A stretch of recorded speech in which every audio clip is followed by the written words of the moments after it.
성탄절이 이제 한 주 앞으로 다가왔습니다. 벌써 유럽이나 또 기독교의 영향을 받은 미주, 남미 이런 쪽은 성탄절 되기 한두 달 전부터 성탄 추리를 만들어 놓고 성탄절에 축제를 계속하고 있는 상황입니다. 지구촌 전체가 성탄의 축제가 이미 벌어진 그런 상황이라고 할 수 있습니다. 성탄은 인류에게 있어서 가장 큰 축복된 사건입니다. 왜냐하면 한 사람도 예외 없이 하나님의 심판으로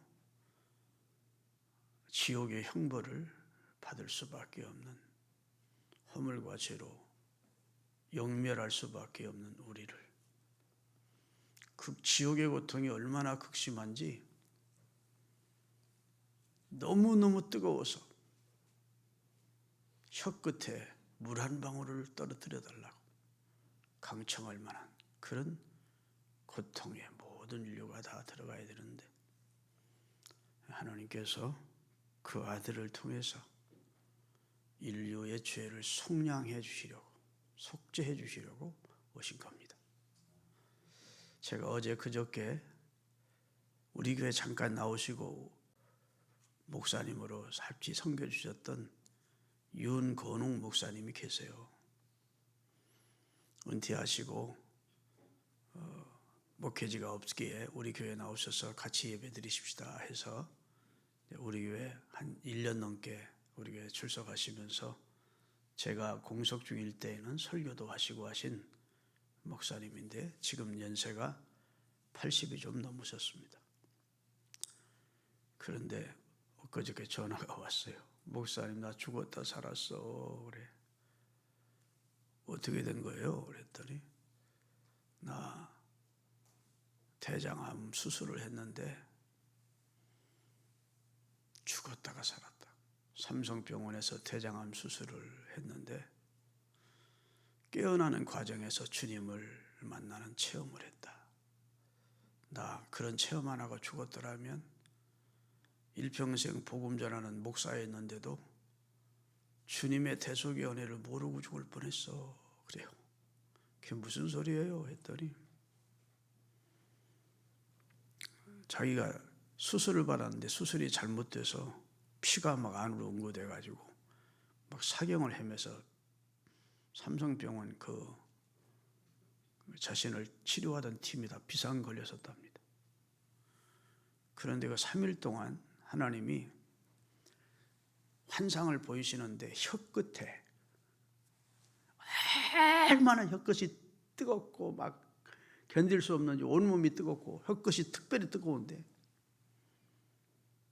정신은 이제 깨어나서 부인한테 아들한테 야, 물 한 방울만 이 혀끝에 넣어다오. 그런데 안 된다고 의사가 넣지 말라. 죽었다 살았다 죽었다 살았다를 여러 번 하면서, 그러면서 이제 3일 만에 혀끝에 물 한 방울을 딱 해주는데 이 적시기만 하겠다고 몸이 시원해지는, 그러면서 하얀 백지가 자기 앞에 보이더랍니다. 그런데 바늘끝 있잖아요. 바늘끝으로 딱 찍은 것만은 그런 허물조차도 하나님은 용납지 않는다라고 말씀을 하시더래요. 인간이 이 세상에서 아무리 깨끗하게 어렵게 살아도 바늘끝 한 그만큼의 죄도 안 범할 사람은 하나도 없다고요. 그러니까 하나님의 입장에서는 하얀 도화지에 바늘끝만한 죄가 있어도 천국은 입장이 안 된다. 그래서 막 울었대요. 나는 이 고통 속에 살다가 밀성생 목회했는데 지옥 가는 거 아닌가. 그랬더니 예수님이 십자가에 달리신 모습을 보여주시면서 예수님의 피가 그 하얀 동아지에 점 하나 있던 것을 싹 지워주시면서 누구든지 하나님의 아들 예수님의 의로 가는 것이지 자기 의로 갈 사람은 없다. 여러분, 예수 믿는 아내와 예수 안 믿는 남편 사이에 예수 안 믿는 남편이 훨씬 더 도덕적이고 윤리적일 수 있습니다. 예수 믿는 아내가 더 막 짜고 욕심 많고 허물도 있고, 그래서 예수 안 믿는 남편이 나는 예수는 안 믿어도 당신보다 천국 먼저 갈 거야, 그런 말 할 수 없다는 겁니다. 하나님이 보는 기준은 그가 얼마나 도덕적이냐 윤리적이냐를 보는 게 아니고 그가 하나님의 아들의 보혈의 피를 믿느냐, 그럼 완전한 의로 보시는 것이고 완전히 재시전받은 깨끗이 시전받은 자로 보는 것이고, 아무리 도덕적이고 윤리적으로 살아도 바늘 끈만한 허물은 없을 수 없다는 겁니다. 그러면 다 지옥이라는 거예요. 예수님의 공로가 그렇게 큰지 몰랐어요. 그래, 나한테 예수님의 피 흘리심이 그렇게 큰 은혜인 줄 나는 이제 알았어요. 나는 이 정도 목회하고 이 정도 주일 했고 이 정도 예수를 믿는다고 교회를 다녔고 했으면 나는 구원은 넉넉하다 이렇게 생각했는데, 하나님이 마지막에 깨닫게 하시기를 네 공로로 가는 게 아니고 네 의로 가는 게 아니고 그 한 동아리에 바늘끈만한 허물이라도 있으면 지옥 가는, 그러면 인류 전체가 지옥 간단 말입니다. 그런데 하나님이 꼭 하나님의 의로 보내신 예수님을 구주로 의지하고 그분의 의만을 전적으로 의탁하면 그분의 피가 우리를 깨끗게 하심으로 우리를 구원해 준다는 놀라운 체험을 하게 하셨다는 거예요. 언제 한번 모시고 간증을 들으려고 그러는데, 내가 그 말씀을 듣고 한 이틀 동안 얼마나 큰 충격이 되든지, 주님의 보혈의 능력이 그런 거구나. 주님이 이 세상에 오셔서 인류의 죄를 대속해 주셨다는 사건이 그런 사건이구나. 늘 전하기는 하지만 그렇게 대부분 뭐 도덕적으로 좀 이렇게 살고 깨끗하게 살고 교회 그저 이름 걸쳐놓고 다니면 다 구원받는 줄 알잖아요. 근데 주님의 구속의 은혜에 대한 확실한 믿음과 감격이 없으면 예수 헐믿고 다니는 거다. 물론 구원은 받을 겁니다. 예수를 믿으니까. 그러나 그 은혜가 얼마나 큰지는 알고 믿어야 된다. 한 점 허물까지라도 싹 씻어서 지옥 갈 우리를 천국으로 가게 만들어주신 분이 예수님이시구나. 그분의 피 흘리심이 그런 사건이었구나. 아멘. 그래서 예수님만 생각하면 나를 완전히 의롭게 하신, 깨끗게 하신, 나를 지옥에 가지 않고 천국에 갈 수 있게 해주신 그분의 십자가의 대속이 그렇게 대단한 사건이었구나 하는 것을 제가 한 이틀 동안 묵상하면서 큰 하나님 앞에 감사와 은혜를 받았습니다. 여러분, 교회 오래 다니다 보면 예수님 십자가에 달려 돌아가셨다, 뭐 항상 하는 소리지, 그렇게 생각하면 안 되겠더라고. 이것이 대단한 사건이었고, 예수님의 아들이, 하나님의 아들의 희생이 아니고는 인류를 구원할 수 없겠기에, 인류를 깨끗게 할 수 없겠기에 하나님의 아들이 우리를 위해 희생이 되셨구나. 그분께 진짜 감사하며 살아야 되겠구나. 늘으로도 눈물로써 못 갚을 줄 알아. 몸 밖에 드릴 것 없어 이 몸 바칩니다. 아멘.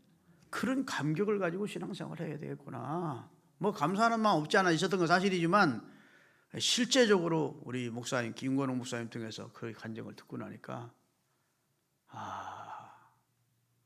도덕이나 윤리적이 아무리 깨끗하고 윤리적이라도 누구든지 자기 의로 하나님 앞에 설 자는 없구나. 주님이 싹 씻어주시는 그 보혈의 능력을 힘입지 않고는 누구도 구원 못 얻는구나.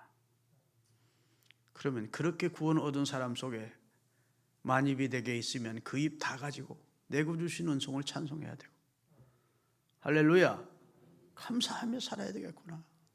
주님의 대속 사건이 그렇게 위대한 사건이고 대단한 사건이고 고마운 사건이고 은혜로운 사건이었구나 하는 것을 목사인 제가 다시 한번 절감하게 되는 계기가 돼서, 우리 윤건웅 목사님 간증 통해서, 물론 전화를 통해서 한 20분 통화하면서 들은 간증이지만 큰 제게 신앙생활의 이정표 결단의 계기가 되게 됐습니다.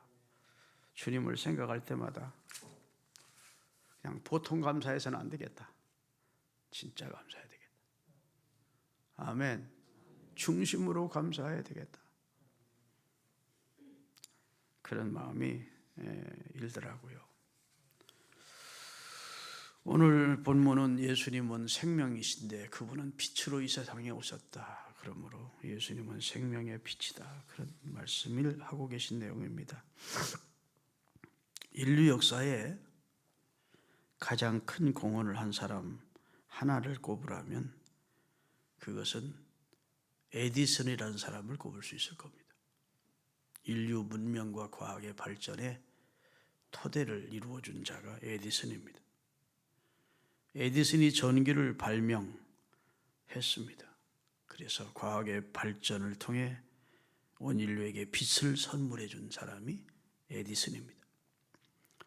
에디슨은 초등학교 3학년밖에 다니지를 못했다고 합니다. 그럼에도 불구하고 그는 1879년 40시간 이상 계속 빛을 내는 전구를 발명했습니다. 획기적인 인류의 기적과 같은 일이었습니다. 그리고 1900년에는 전기를 분리시켜 배터리를 만들어 전지를 사용하게 했고, 이어서 라디오를 발명했고 전기 난로, 전기 다리미를 발명했습니다.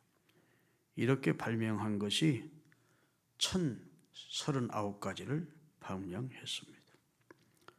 에디슨은 정말 인류의 큰 공헌을 한 사람이라 할 수 있습니다. 그가 물리적인 어둠을 밝히는 빛은 선물했지만, 그러나 우리 마음을 비추고 우리 영을 비춰주는 그런 빛은 그가 선물할 수 없었습니다. 세상은 지금 에디슨이 발명한 전기빛으로 휘황찬란합니다. 그런데 이 물리적인 불빛은 인간 깊숙한 곳에 있는 어두움과 절망과 흑암과 죽음의 그런 어두움을까지 비춰주는 그런 빛을 주지는 못합니다. 인간 내면의 어두움을 밝히는 구원의 빛은 에디슨이 줄 수 없었습니다. 인간을 어두움에서 해방시키시면서 인류에게 참된 빛을 주시기 위하여 하나님이 그의 선지자들을 통해 미리 말씀하신 대로 지금부터 약 2000년 전 베들레헴 땅에 하나님의 아들이 마리아의 몸을 빌어 성육신하여 탄생하시도록 섭리하시었습니다. 그분이 이 세상에 오신 그냥 빛이 아니라 생명의 빛이었다. 이렇게 성경은 말씀하고 있습니다.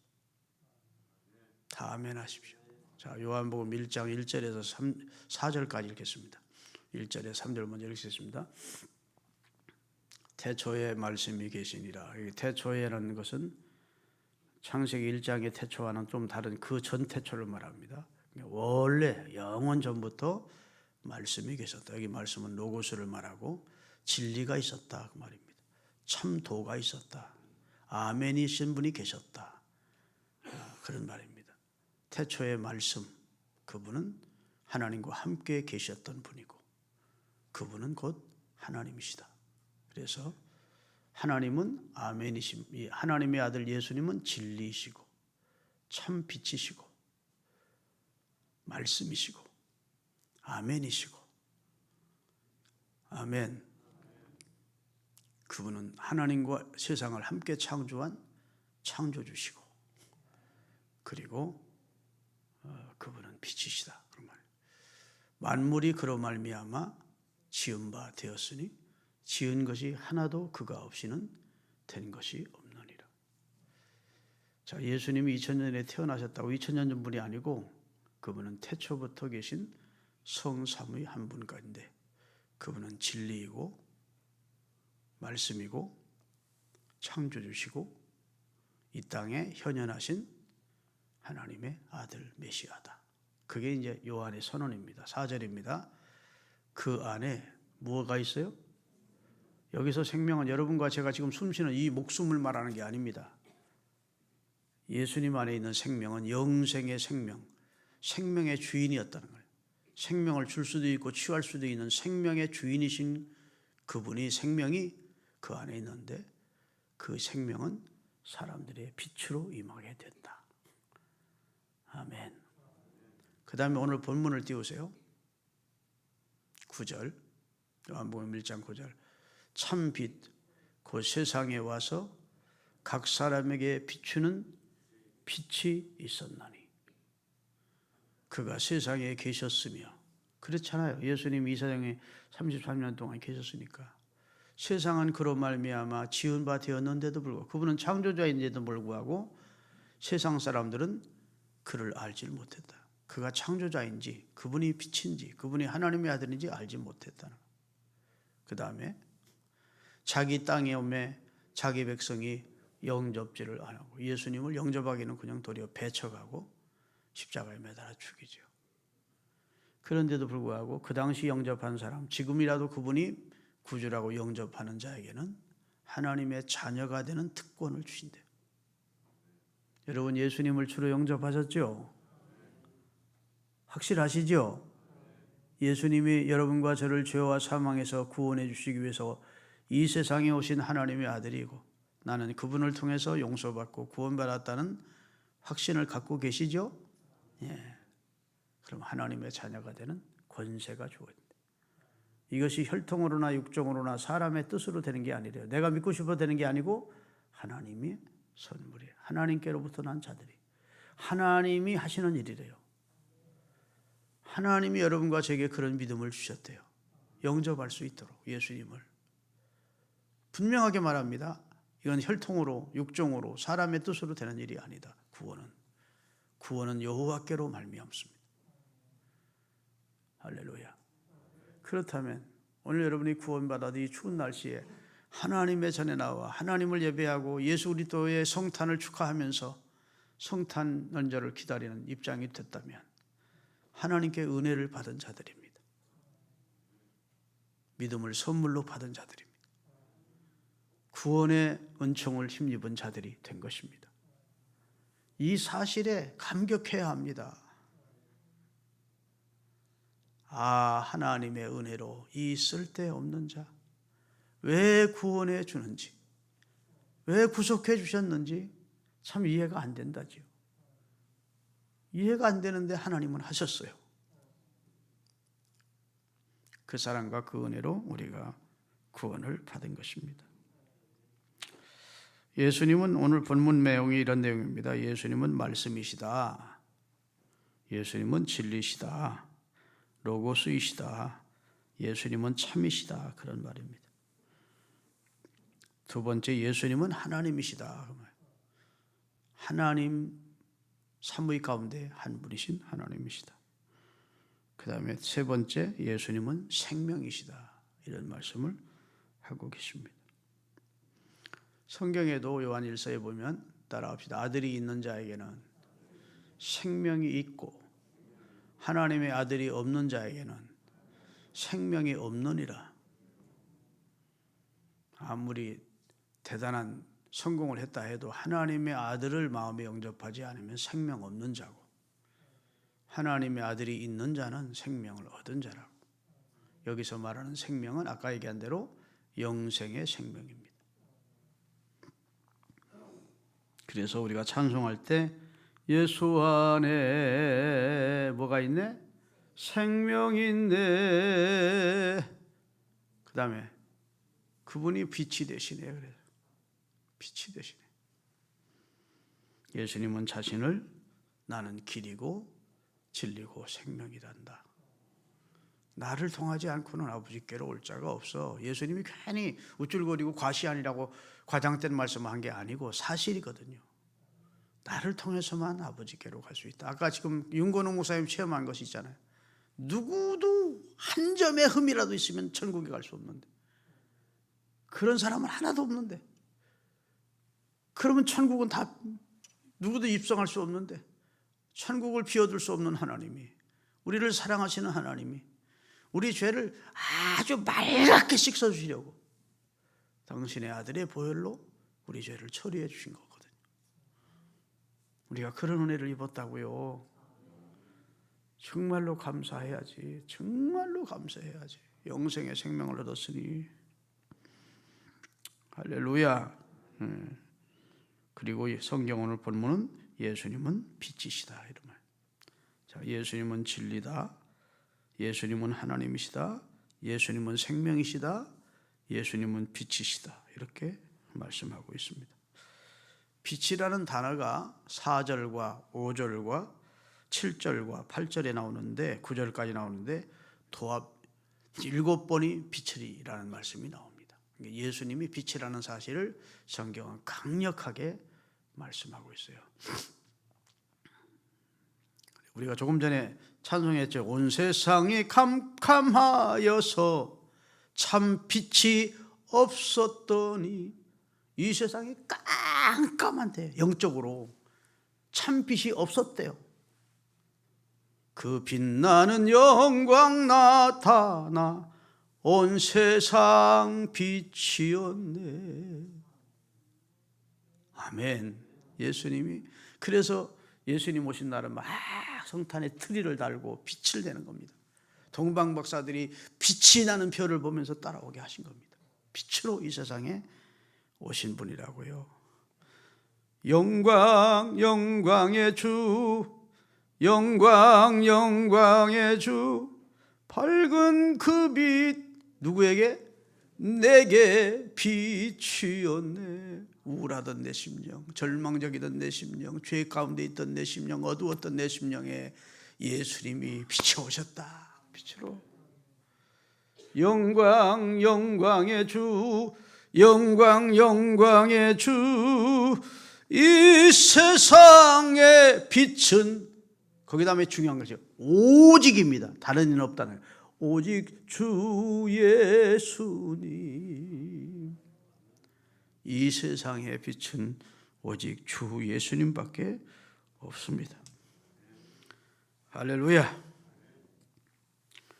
여러분, 예수님을 한마디로 표현하면 빛이라는 거예요. 성경 요한복음에 보면 예수님을 의미론적으로 많이 해석합니다. 예수님은 어떤 의미를 가지신 분이냐? 오늘 예수님은 생명이시고 예수님은 생명의 빛이다. 그런 말씀을 하고 있어요. 빛이 없는 동굴의 물고기나 곤충은 다 눈이 태화돼 버립니다. 도마뱀이 빛이 없는 동굴 속으로 들어가서 한 4, 5년이 지나면 눈이 없어져 버려요. 눈이 굉장히 중요하죠. 사람에게는 눈이 굉장히 중요한데 빛이 없으면 눈이 무용지물이야. 빛이 있을 때 눈이 그 기능을 다할 수가 있는 겁니다. 여러분, 깜깜한 데는 바둑알이 흑돌인지 백돌인지를 알 수 없어요. 그러나 빛이 착 비치면 이게 백색돌이고 이게 흑색돌인지를 대번에 아는 겁니다. 빛이 없으면 우리 얼굴에 어떤 더러움이 묻었는지, 우리 옷이 어떻게 더러운지 우리 모릅니다. 서로. 빛이 비춰지면 내 실상도 남의 실상도 당연히 드러나게 돼 있어요. 빛이 이 세상에, 예수님이 빛으로 오셨는데 세상은 빛으로 오지 않았대. 왜? 자기 행위가 드러날까 봐. 지금도 예수 믿으라고 하면, 아유 나 지금 죄 가운데 살고 이 죄를 못 끊는데, 아주 죄 중에 얼마나 내가 재밌게 사는데 예수 믿으면 그거 다 버려야 되지 않습니까? 나 그래서 예수 안 믿습니다. 이런 사람도 있습니다. 어두움 속에 사는 사람들이 빛 대신 예수님께로 오면 그 어두운 생활을 다 버려야 된다는 걸 알기 때문에 나 어두운 생활을 벗어버리기 싫다는 거예요. 그래서 빛으로 오지 않는다는 거예요. 예수님도 친히 그런 말씀을 많이 하셨어요. 여러분,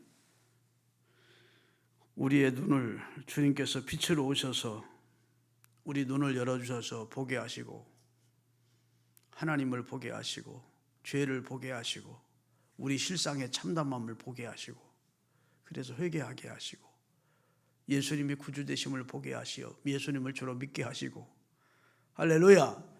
주님이 빛을 비춰주기 때문에 가능한 거예요. 여러분 아무리 미개한 나라, 무지와 미신으로 가득한 나라, 참으로 어리석게 사는 그런 나라에 복음이 들어가서 교회가 세워지기 시작하면 빛이 들어가는 겁니다. 그래서 인도의 역사 시인 가운데 한 분이었던 토인비라고 하는 사람, 그 다음에 타골이라는 이런 사람들이 다 기독교가 가면 빛이 가는 것이다. 복음이 가는 곳에 빛이 따라간다. 인류가 아무리 무지하고 어리석게 사는 민족이라 하더라도 하나님의 복음이 가서 교회가 세워지면 그러면 빛이 그 나라에 임하기 시작하는 것이다. 우리나라도 복음이 들어오면서부터 무지했던 이 나라가 개화되기 시작한 것 아닙니까? 복음은 빛이에요. 하나님의 말씀은 빛입니다. 주의 말씀은 내 발의 등이요 내가 가는 길에 빛입니다. 왜? 복음이 곧 말씀이고 말씀이 곧 주님이기 때문에 주님이 가는 곳에 빛이 비춰지는 거예요. 그래서 말씀을 가까이 하는 사람은 빛된 삶을 사는 겁니다. 그 삶이 어두운 가운데 살지 않습니다. 말씀을 가까이 하는 사람은 말씀에 기록된 기적도 경험하게 되는 겁니다. 치유도 경험하게 되는 겁니다. 할렐루야. 빛이 오면 어두움은 물러가게 되어 있는 거예요. 믿습니까? 그래서 뭐 스웨덴이나 뭐 저쪽에 뭐 노르웨이나 뭐 영국이나 이런 거 다 그들 선조가요 바이킹족 해적 도둑놈 바다 도둑놈들이었어요. 선조들이. 그런데 복음이 들어가서 예수님이 들어가고 교회가 세워지니까 세계 신사의 나라가 되고 지성의 나라가 되고 바뀌는 겁니다. 복음이 들어가면 사람들을 그리고 그 나라를 변화시키는 거예요. 왜? 그리스도의 빛이 들어가는 것이니까. 예수님은 빛이시다. 요 확신한 믿음 가지고 살아가시는 여러분이 되시기를 예수 그리스도의 이름으로 축원합니다. 그래서 성경 여러 곳에 이런 말씀을 하시고 있는데 요한복음 9장 5절을 한번 띄우겠습니다. 제가 읽을게요. 이것은 따라합시다. 내가 세상에 있는 동안 세상의 빛이니라. 요한복음 8장 12절 띄워주세요. 요한복음 8장 12절 다 같이 읽습니다. 예수께서 또 말씀하여 이르시되 나는 세상의 빛이니 나를 따르는 자는 어두움에 다니지 아니하고 뭘 얻어요? 생명의 빛을 가진 사람으로 살게 될 것이다. 이렇게 말씀하고 있습니다. 요한복음 3장 19절입니다. 오늘 성경 몇 절 상고하고 마치도록 하겠습니다. 그 정죄는 이것이니 곧 빛이 세상에 왔는데 사람들이 자기 행위가 악함으로 빛보다 어두움을 더 사랑하고 어두움에 있기를 원하고 빛 대신 예수님께로 오지 않더라는 겁니다. 빛이 세상에 왔는데도. 요한복음 12장 46절 다 같이 나는 빛으로 세상에 왔나니 무릇 나를 믿는 자로 어두움에 거하지 않게 하려고 어두움의 생활을 접고 빛으로 빛된 삶을 살게 하려고 나는 빛으로 이 세상에 왔다. 예수님이 말씀하신 겁니다. 할렐루야. 고린도후서 4장 6절에 주님이 오신 목적을 말합니다. 자, 어두운데 빛이 비쳐지라 말씀하셨던 성경 구약 성경의 예언이 그 하나님께서 예수 그리스도의 얼굴에 있는 하나님의 영광을 아는 빛을 우리 마음에 비추어 주셨다. 하나님이 때가 되면 빛을 세상에 보내주겠다 했는데 그 아들을 통해서 하나님도 알고 예수님도 알고 자신의 상태도 알아 구원받을 수 있도록 예수라는 빛을 보내주셨다. 이렇게 말씀하고 있습니다. 할렐루야. 누가복음 마태복음 4장 16절입니다.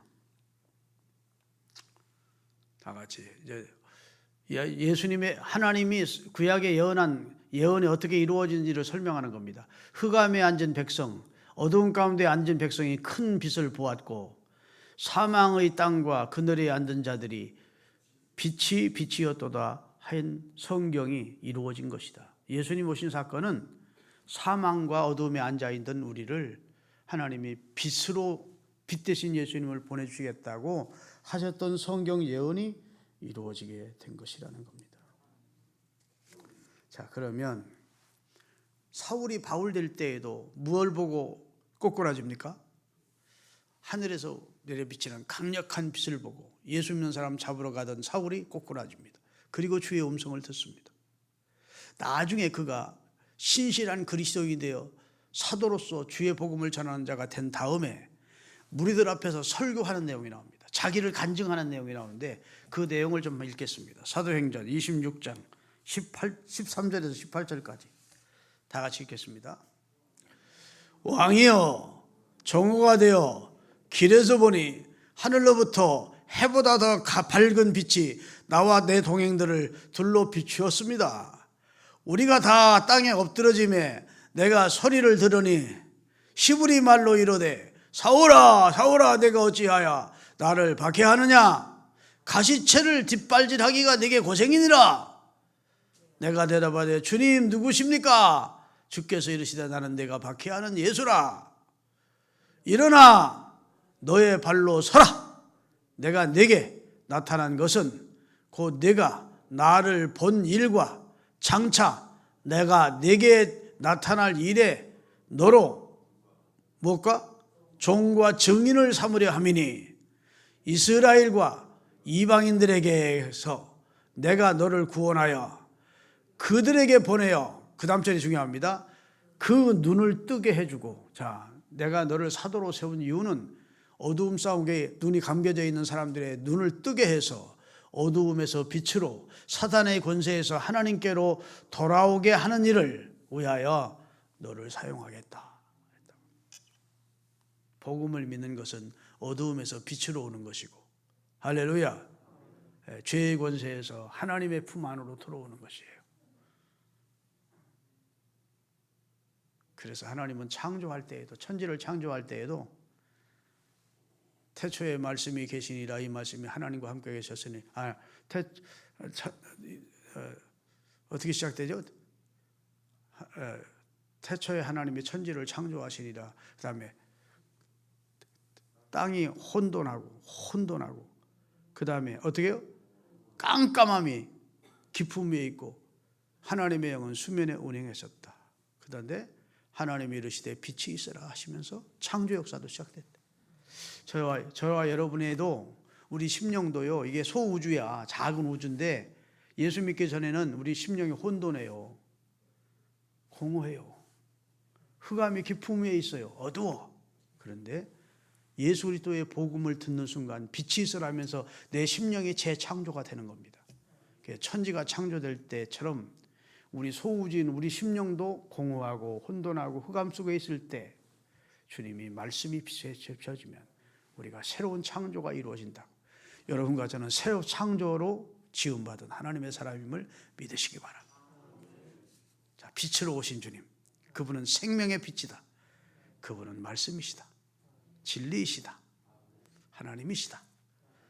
그분이 우리를, 어두운 데 사는 우리를 빛으로 구원해 주시려고 빛으로 오셨다.